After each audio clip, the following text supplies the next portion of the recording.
दोस्तों नमस्कार, आदाब, सत श्री अकाल। उर्मिलेश संवाद के इस कार्यक्रम में आपका बहुत बहुत स्वागत है। मैं हूं उर्मिलेश। बिहार चुनाव के बारे में एक बात तो बिल्कुल आईने की तरह साफ है कि इस बार 2025 के चुनाव में भारतीय जनता पार्टी हर कीमत पर अपनी सरकार चाहती है। अब आप कहेंगे कि अपनी सरकार तो उसकी चल ही रही है बिहार में पिछले काफी वर्षों से। जी नहीं, अपनी सरकार का मतलब अपना मुख्यमंत्री भारतीय जनता पार्टी आरएसएस मूल का चीफ मिनिस्टर की अगुवाई में बीजेपी गठबंधन सरकार, आज की तारीख में नीतीश कुमार लेड गठबंधन सरकार है।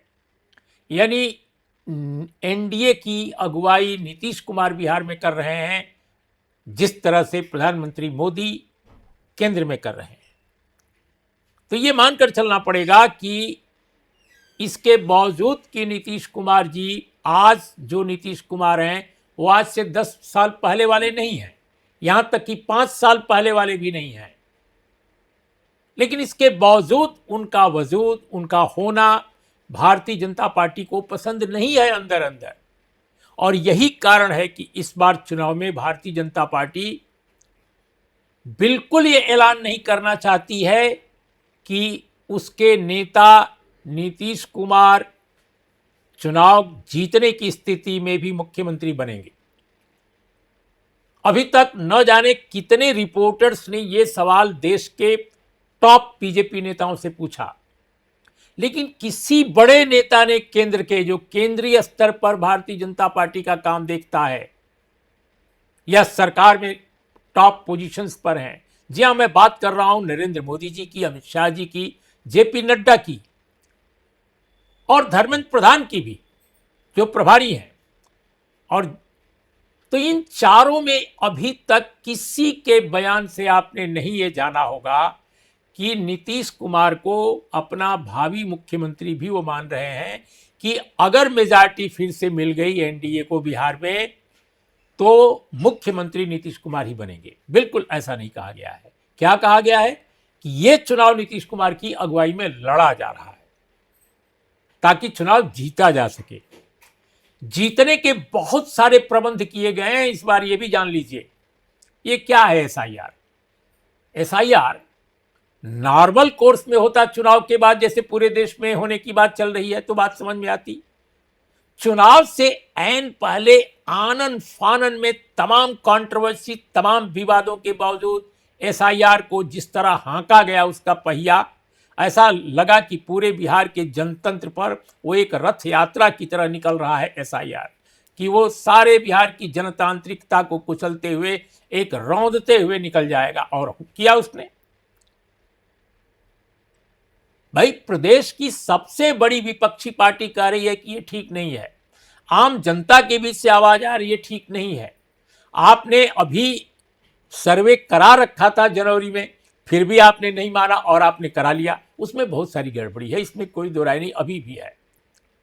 लेकिन चलिए हम उसको छोड़ देते हैं। तो एक तो एसआईआर आपके हक में है और दूसरा पूरी प्रशासनिक मशीनरी आपके साथ है। जिस तरह ट्रांसफर पोस्टिंग चुनाव से ऐन पहले की गई है, बचे खुचे भी जो लोग इंडिपेंडेंट माइंड के थे उनको भी आपने अपने ढंग से संभाला है और अपनी पसंद के सारे अफसरों को बैठाया है। और तीसरी बात कि जो लिस्ट इस बार नॉमिनी की, यानी उम्मीदवारों की जो सूची जारी किया है एनडीए ने, वो बड़ी दिलचस्प है। एकदम खुला खेल, फर्रुखाबादी। भारतीय जनता पार्टी अब चाहती है कि बिहार जो है, ये पिछड़ा जो नेतृत्व है उसकी अगुवाई से बाहर आए। वो फिर उस दौर की वापसी चाहती है जब आमतौर पे जो अपर कास्ट हिंदू पढ़ा लिखा कहा जाने वाला जो वर्ग है समाज का, उसके बीच से नेता निकलता था मुख्यमंत्री पद का। इसलिए भारतीय जनता पार्टी ने अपनी लिस्ट में 49 अपर कास्ट हिंदू उम्मीदवारों को बनाया है अपना चुनाव लड़ने के लिए, उनका नाम लाया है। और जेडीयू ने भी करीब करीब 22 उम्मीदवार उन्होंने भी रखे हैं इस तरह के। एलजेपी ने 10, आरएलएम 2 और हम 2, यानी बहुत बड़ी संख्या है। अगर सच पूछिए तो ये जो संख्या है ये पहले भी नहीं थी इस तरह की। तो 2025 के चुनाव में 84 अपर कास्ट हिंदू प्रत्याशी हैं। क्या अब इसमें से कोई मुख्यमंत्री के लायक है? क्या भारतीय जनता पार्टी इसमें से कोई मुख्यमंत्री का चेहरा आपके सामने ला सकती है, समाज के सामने ला सकती है, जो नीतीश कुमार को रिप्लेस करने लायक हो? मैं जितने चेहरे को देख पा रहा हूं, जितने भी चेहरों को, उसमें नीतीश कुमार या यहां तक कि जो अन्य लोग भी बिहार की राजनीति में अब तक रहे हैं, उसमें कोई ऐसा व्यक्ति दिखाई नहीं दे रहा है भारतीय जनता पार्टी के पास। भारतीय जनता पार्टी के साथ सबसे बड़ी समस्या यह रही है कि पिछले 10 वर्षों में उसने बिहार को लीड करने लायक कोई नेतृत्व तो नहीं विकसित किया। अब जैसे जो लोग हैं जो आंदोलन से निकले, सुशील मोदी, वो दिवंगत हो गए। सुशील मोदी के पास वो क्षमता थी। मैं भारतीय जनता पार्टी के फ्रेमवर्क में कह रहा हूं, यानी बीजेपी की विचारधारा, आरएसएस की विचारधारा के बीच से निकलने वाले लोगों में जो नेतृत्व कर सकते थे या नेतृत्व के लायक जिनको कहा जा सकता था, आम लोगों के बीच भी सुशील मोदी नहीं आया आज। इसके बाद बचते हैं रविशंकर प्रसाद। तो रविशंकर प्रसाद को राज्य की राजनीति में महत्वपूर्ण नहीं माना जाता है, या केंद्रीय नेतृत्व ने शायद उनको उस रूप में पेश नहीं किया है। हो सकता है कि उतनी पसंदगी ना हो। अब गिरिराज सिंह ज्यादा पसंद है उनको, लेकिन गिरिराज सिंह तो केंद्र में मंत्री हैं भाई। वो मुख्यमंत्री, शायद भारतीय जनता पार्टी जानती है कि मुख्यमंत्री के उम्मीदवार वो नहीं हो सकते। 3-4 और नाम मैं ले सकता हूं अगड़ों के बीच से, लेकिन उनमें कोई ऐसा नहीं है जो एक्सेप्टेबल हो। यहां तक कि बीजेपी की पांत में भी एक्सेप्टेबल नहीं होगा और जेडीयू के बीच में भी नहीं होगा। कल्पना कीजिए कि नीतीश कुमार जी ने मान लिया कि नहीं साहब, हम तो, हमारी पार्टी की सीटें बहुत कम आ गई हैं, जैसे पिछली 2020 के चुनाव में हुआ था। 2020 के चुनाव में उनकी सीटें 43 जब आ गई तो उन्होंने बीजेपी को कहा था, नरेंद्र मोदी जी को फोन करके कहा था कि आप अपना प्रधानमंत्री बना लीजिए। लेकिन मोदी जी और अमित शाह को मालूम था कि इसका क्या मतलब होगा, सरकार चलेगी नहीं नीतीश कुमार के बगैर। और फिर 43 सीट वाले नीतीश कुमार को बीजेपी ने अपना मुख्यमंत्री मान लिया, जबकि उनके पास 74 सीट थी। 75 सीट आरजेडी को थी। सिंगल लार्जेस्ट पार्टी आरजेडी थी, लेकिन इनकी सरकार बन गई। तो अभी इस बार क्या होगा? क्या वाकई नीतीश कुमार को फिर से मानना पड़ेगा, डिस्पाइट ऑफ कि वो जानते हैं कि बहुत सारे वजहों से नीतीश कुमार जी लीड करने की स्थिति में नहीं है बिहार को अगले 5 साल तक, लेकिन नीतीश कुमार का मन तो मानता नहीं। तो ऐसे में बहुत बड़ा पेच है एनडीए में भी। जो लोग समझते हैं कि केवल इंडिया अलायंस में या महागठबंधन में पेच है कि कांग्रेस और आरजेडी के बीच में गड़बड़ रहा है, हालांकि जब से यह फैसला हुआ है कि तेजस्वी यादव मुख्यमंत्री पद के उम्मीदवार हैं, वो मुख्यमंत्री का चेहरा हैं, और इसके अलावा मुकेश सहनी को डिप्टी चीफ मिनिस्टर माना गया है कि वो बनेंगे अगर चुनाव जीत जाता है गठबंधन। तो यह भी साफ कर दिया गया है कि एक माइनॉरिटी कम्युनिटी की तरफ से चीफ मिनिस्टर बनाया जा सकता है या बनेगा। बहुत सारे लोग तो ये भी कह रहे हैं कि 3 डिप्टी चीफ मिनिस्टर होंगे, एक दलित कम्युनिटी से, एक माइनॉरिटी कम्युनिटी से और एक अति पिछड़ा तो हो ही गए। तो अगर ये कॉम्बिनेशन जीत जाता है चुनाव, तब तो यहां कोई दिक्कत नहीं है। लेकिन इन केस अगर इसको बहुमत नहीं मिलता बहुत सारे कारणों से, और सत्ता पक्ष हर हालत में अपनी सरकार चाहता है, चाहे इसके लिए कुछ भी करना पड़े, तो अगर कुछ भी करके सत्ता पक्ष को बहुमत मिल जाता है तो सरकार वो बनाएगा कैसे? या तो इतना प्रचंड बहुमत मिले कि कुछ भी किसी को भी बनाते चल जाए, लेकिन वैसी स्थिति बिहार की है नहीं। मैं दावे के साथ कह सकता हूं कि बिहार में प्रचंड बहुमत नहीं मिल सकता है एनडीए को, और अगर ये मिलेगा तो उसकी वजह कुछ और होगी। क्योंकि आप देखिए बिहार की जो सामाजिकता है, बिहार की जो सामाजिक समीकरण है, और इतने वर्षों से सरकार है, आप चाहे जितना पैसा खर्च कर रहे हो, आप चाहे जितना कैश ट्रांसफर कर रहे हो, लेकिन इसके बावजूद भी सरकार को बदलना भी चाहने वाला वर्ग जो है वो बहुत मुखर है। और तेजस्वी यादव की जो बैठकें हो रही हैं, जो रैलियां हो रही हैं, जो सभाएं हो रही हैं, उससे लग रहा है लहर लहर जैसी, ऐसा लगता है कि वो बोलते हैं तो लोग जो है लहर की तरह झूम उठते हैं। एनडीए की सभाओं में वो लहर नहीं पैदा हो रही है, लेकिन तेजस्वी यादव की सभाओं में लहर जैसी स्थिति है। आप स्वयं देखिए, तमाम टेलीविजन चैनल भी दिखा रहे हैं, यूट्यूब चैनल भी दिखा रहे हैं जो बिहार में हैं और जो बिहार कवर कर रहे हैं। तो वो क्या बताता है, क्राउड से भी ये बात समझ में आती है कि माहौल बन रहा है, जो पिछले कुछ दिनों पहले लग नहीं रहा था कि बनेगा, क्योंकि कांग्रेस खासकर उसके कुछ नेता रायता फैला दिए थे। लेकिन जैसे ही राहुल गांधी को पता चला ये सब बहुत सारी चीजें, मुझे लगता है कि स्थिति को उन्होंने कंट्रोल किया है और अब स्वयं वो आ रहे हैं मैदान में। कब आएंगे, कैसे आएंगे, ये 2-3 दिन में पता चल जाएगा, छठ के बाद। तो ये जो पूरा का पूरा चुनाव है, अगर सामाजिक समीकरणों के हिसाब से देखिए और जो उम्मीदवारों की लिस्ट के हिसाब से देखिए, तो ऐसा लगता है कि ये मामूली चुनाव नहीं है, इतना आसान नहीं है, किसी के लिए भी इतना आसान नहीं है। मैं तो कहता हूं तेजस्वी यादव की अगुवाई वाले फ्रंट के लिए भी बहुत आसान नहीं है, और ये जो दूसरा फ्रंट है श्रीमान नीतीश कुमार की अगुवाई वाला, इसके लिए भी बहुत आसान नहीं है। दोनों तरफ से स्थितियां ऐसी हैं जो कहा जा सकता है कि बहुत कांटे की लड़ाई है। अब बहुत सारे लोग कहते हैं कि तीसरा भी पक्ष कोई इसमें उभर रहा है। देखिए, कोई तीसरा पक्ष हमको उभरता नजर नहीं आ रहा है। कम से कम हमको जरूर यह लग रहा है कि तीसरा, चौथा या पांचवा जो भी पक्ष होगा, वो सिर्फ महागठबंधन के वोटों को कम करने या उसमें कटौती करने में बीजेपी कोई मदद करेगा। और यह हो सकता है, यह बिल्कुल संभव है। तो वैसी स्थिति में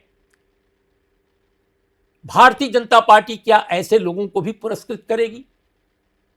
क्या ऐसे लोगों को भी सरकार में लेना चाहेगी? अगर लेना चाहेगी तो हो सकता है कि सरकार में कुछ नए चेहरे आ जाएं जो पहले कभी सत्ता संरचना के हिस्सा न रहे हों। हम इस पर बाद में जरूर किसी और दिन इसी विषय पर बात करेंगे। लेकिन दोस्तों, मुझे ऐसा लग रहा है कि आज की तारीख में नीतीश कुमार जी को बीजेपी हरगिज मुख्यमंत्री बनाना नहीं चाहती। लेकिन अगर वो किसी और की अगुवाई में सरकार बनाना भी चाहती है, बहुमत आने की स्थिति में, एक काल्पनिक स्थिति है, तो नीतीश कुमार के समर्थन के बगैर उसकी सरकार बनती भी नहीं है। यानी नीतीश कुमार के बगैर उसकी सरकार बनाने का सपना कोसों दूर है, इतना आसान नहीं है। और एक समस्या और पैदा हो गई है कि नीतीश कुमार के जो समर्थक हैं, चाहे वो ईबीसी में हो यानी अति पिछड़ों में हो या बैकवर्ड कम्युनिटी में हो, खासकर कुर्मी समाज, वह भारतीय जनता पार्टी और उसके टॉप नेताओं की इस ट्रिक को समझ गया है। कि वो ट्रिक क्या है? ट्रिक यह है कि भाई, हम चुनाव तो भले नीतीश कुमार की अगुवाई में लड़ रहे हैं, बीजेपी और जेडीयू मिलकर, लेकिन बहुमत आने पर नीतीश कुमार को मुख्यमंत्री हम नहीं बनाएंगे, हम अपना मुख्यमंत्री बनाएंगे, यानी बीजेपी का। यह बात नीतीश कुमार के कट्टर समर्थक जो हैं, उसको बात यह समझ में आ गई है, वो इससे सावधान और सतर्क है। बहुत लोग तो ये भी कह रहे हैं बिहार में कि हो सकता है कि इन वर्गों के खास लोग, खास सेगमेंट में बीजेपी के उम्मीदवारों को उतने मन से कैंपेन वो नहीं कर रहे हैं और शायद वोट भी ना करें ठीक से। यही स्थिति अति पिछड़ों में है, जिनके बारे में माना जाता है कि नीतीश कुमार के समर्थक वहां भी बहुत हैं। अति पिछड़ों में ईबीसी में, जिनके लिए नीतीश कुमार काफी किए हैं ऐसा बोला जाता है, वहां भी बीजेपी से कहीं ना कहीं एक नाराजगी है कि उनके नेता को मुख्यमंत्री क्यों नहीं घोषित किया। कहीं ना कहीं कुछ खेल तो नहीं होगा। महिलाओं में भी यह स्थिति बन सकती है, हालांकि महिलाओं के बारे में मैं श्योर नहीं हूं, लेकिन ईबीसी में और पिछड़े वर्ग के कुछ खास सेगमेंट्स में यह स्थिति है। इसी तरह से आप देख लीजिए, जो लोजपा के नेता पासवान जी हैं, अब उनके बारे में आप देख लीजिए, उनकी स्थिति यह है कि 135 सीटों पर लोजपा पहले लड़ी थी, रामविलास पासवान जी की पार्टी, और इस बार भी वो लड़ रही है, लेकिन इस बार एनडीए के साथ लड़ रही है। पिछली बार एनडीए से अलग होकर लड़ी थी, और नीतीश कुमार की सीटें कम कराने का सारा श्रेय उसी पार्टी को जाता है, लोजपा रामविलास। इस बार लोजपा रामविलास 29 सीटों पर लड़ रही है। 29 सीटों पर लड़ तो रही है, लेकिन दोनों में एक तरह से तलवारें खिंची हुई हैं, यानी जेडीयू में और लोजपा रामविलास पासवान की पार्टी में।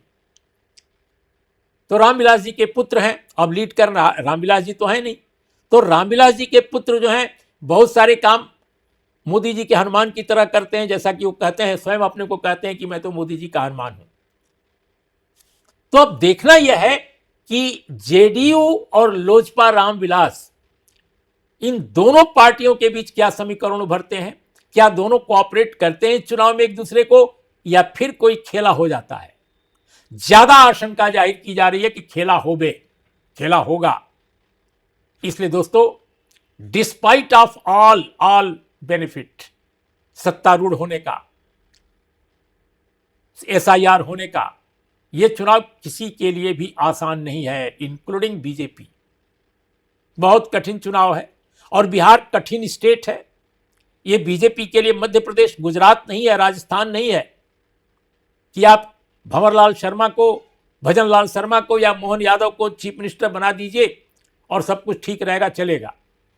यहां आपके पास उस तरह का कोई नेता नहीं है नीतीश कुमार के अलावा। जब तक कि आपको अपने बल पर पूरा बहुमत नहीं मिलता है, आप किसी और के जरिए अगर चाहते हैं कि सरकार बना लें, किसी और नेता को बागडोर देकर, तो बड़ा मुश्किल है। और इसको और मुश्किल बना देंगे नीतीश कुमार, बशर्ते कि उनकी पार्टी पर उनका कंट्रोल बरकरार रहे।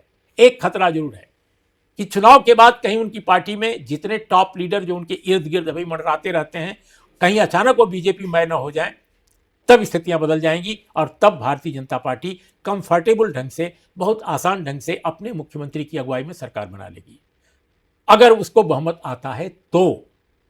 और नहीं, अगर बहुमत आता है तेजस्वी यादव को, तो कोई समस्या वहां नहीं आने वाली है, क्योंकि सभी दलों में अच्छी यूनिटी इवॉल्व हो चुकी है। तो आज दोस्तों इतना ही। नमस्कार, आदाब, सत श्री अकाल।